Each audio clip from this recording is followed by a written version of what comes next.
देवगुरु बृहस्पति इस 9 ग्रह तारामंडल में सबसे शुभ ग्रह जो माना जाता है वो देवगुरु बृहस्पति है। दोस्तों, आज इसी विषय पे हम चर्चा करेंगे और लाभान्वित होने की कोशिश करेंगे।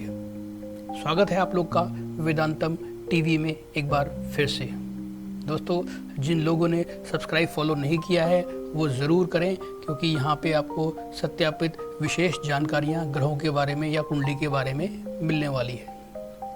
देवगुरु दोस्तों बृहस्पति इस 9 ग्रहों में सबसे शुभ ग्रह मानने के साथ साथ वो हमको देते क्या हैं, हमारे रिलेशनशिप्स, हमारा पैसा, हमारी प्रॉस्पेरिटी और सबसे इम्पोर्टेंट बात है ये हेल्थ के सबसे बड़े कारक ग्रह माने जाते हैं। अगर ये कुंडली में आपके शुभ है तो ये आपको पूरी ज़िंदगी अच्छी हेल्थ, अच्छी वेल्थ, प्रॉस्पेरिटी और रिलेशनशिप में बहुत मदद करते हैं। और इसके अलावा जो सबसे इम्पोर्टेंट चीज़ वो दे सकते हैं वो है ज्ञान।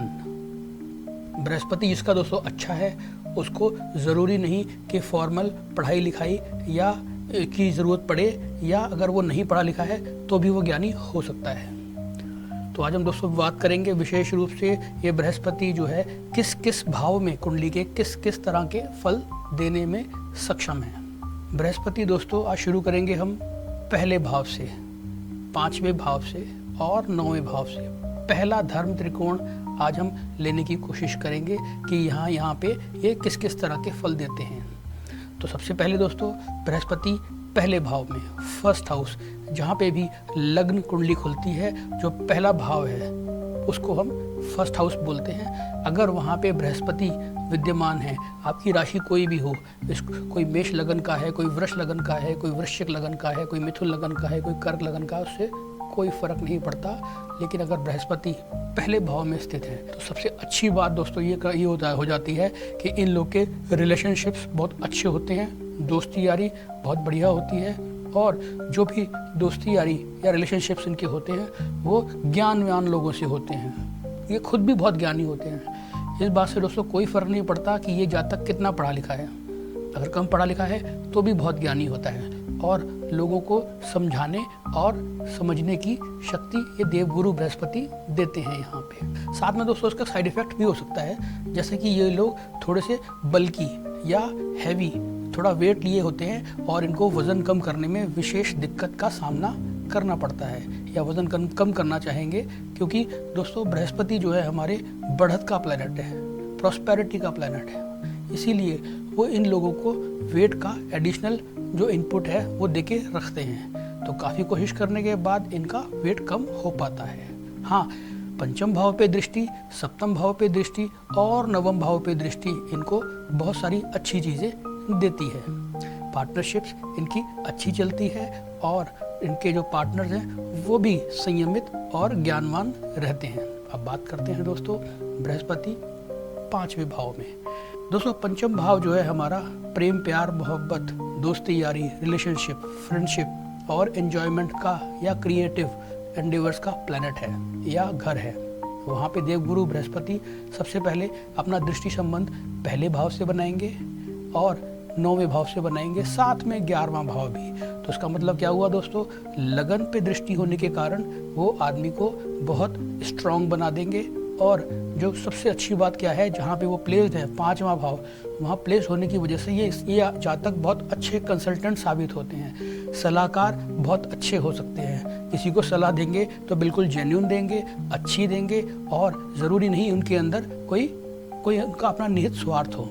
इसीलिए इनके जो दोस्त बनते हैं वो बहुत लंबे टाइम के लिए चलते हैं इन लोग के लिए, और दोस्ती लगभग परमानेंट सी होती है और लाइफ लॉन्ग चलती है। इन लोगों की दोस्ती इस तरह की होती है दोस्तों कि रिलेशनशिप बहुत लंबे चलने के साथ साथ बहुत सारे भी होते हैं, क्वांटिटी में काफ़ी दोस्त हो सकते हैं। साथ में क्या होता है दोस्तों, ये बृहस्पति इनको 11वें भाव की दृष्टि रखने के कारण उनका लाभ भी प्रदान करता है।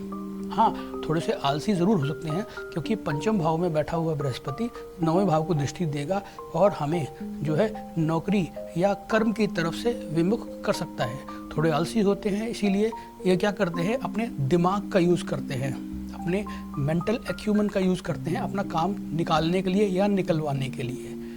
हाथ पैरों की मेहनत थोड़ी कम करते हैं, लेकिन जब करते हैं तो ठीक करते हैं, ठीक दिशा में करते हैं।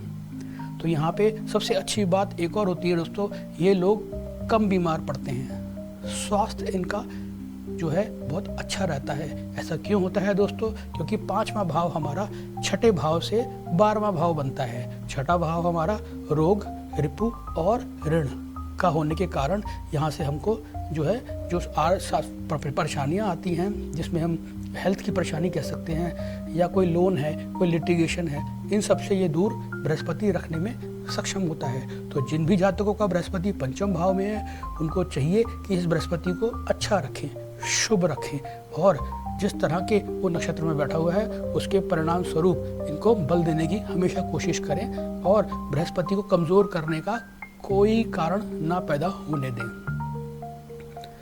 तीसरा आता है दोस्तों हमारा नवम भाव। नवम भाव दोस्तों बहुत शुभ भाव है, क्योंकि ये हमारा भाग्य स्थान बनता है, या ऐसे समझिए हमारे 11वें भाव से फिर एक 11वां भाव आप काउंट कीजिएगा तो वहाँ पे नवम भाव आता है। इसका मतलब क्या हुआ दोस्तों? जातक जो भी है, जिसकी कुंडली है ये, उसका 11वें भाव का 11वां भाव बनने के कारण लाभ से होने वाला लाभ दिखाता है। और यहाँ पे अगर देवगुरु बृहस्पति बैठ जाते हैं तो उनके जो लक, फॉर्च्यून, किस्मत, इसमें 4 चांद लगा देते हैं दोस्तों। बहुत बढ़िया प्लेसमेंट है, क्योंकि यहाँ से देवगुरु बृहस्पति हमारे नवम भाव में स्थित होने के कारण पहले भाव को, 5वें भाव को और यहाँ से तीसरे भाव को 2 दृष्टि देंगे। दोस्तों ऐसे लोगों के लिए स्टॉक मार्केट या ऐसी कोई चीज़ जहाँ पे स्पेकुलेटिव गेन की संभावनाएं बहुत अधिक होती हैं, या जो उनको जहाँ पे अंदाज़ा लगाना बहुत ज़रूरी होता है लाभ कमाने के लिए, उस दृष्टि से देखा जाए तो ये कॉम्बिनेशन या ये प्लेसमेंट बहुत अच्छी होती है। क्यों? एक तो दोस्तों भाग्य का साथ मिल रहा है आपको, दूसरा क्या है, तीसरे भाव पे दृष्टि होने के कारण कम्युनिकेशन बहुत अच्छा कर देते हैं बृहस्पति हमारा। और ये तीसरा भाव दोस्तों आजकल इंटरनेट कम्युनिकेशन होने के साथ साथ 5वें भाव, जहाँ से हम स्पेकुलेशन या गेन की स्थिति देखते हैं, वहाँ से 11वां भाव बनता है। इसका मतलब क्या हुआ दोस्तों? अगर आप स्टॉक्स वगैरह में इन्वेस्ट करेंगे ऐसे लोग, तो ज़रूर लाभ कमाएंगे।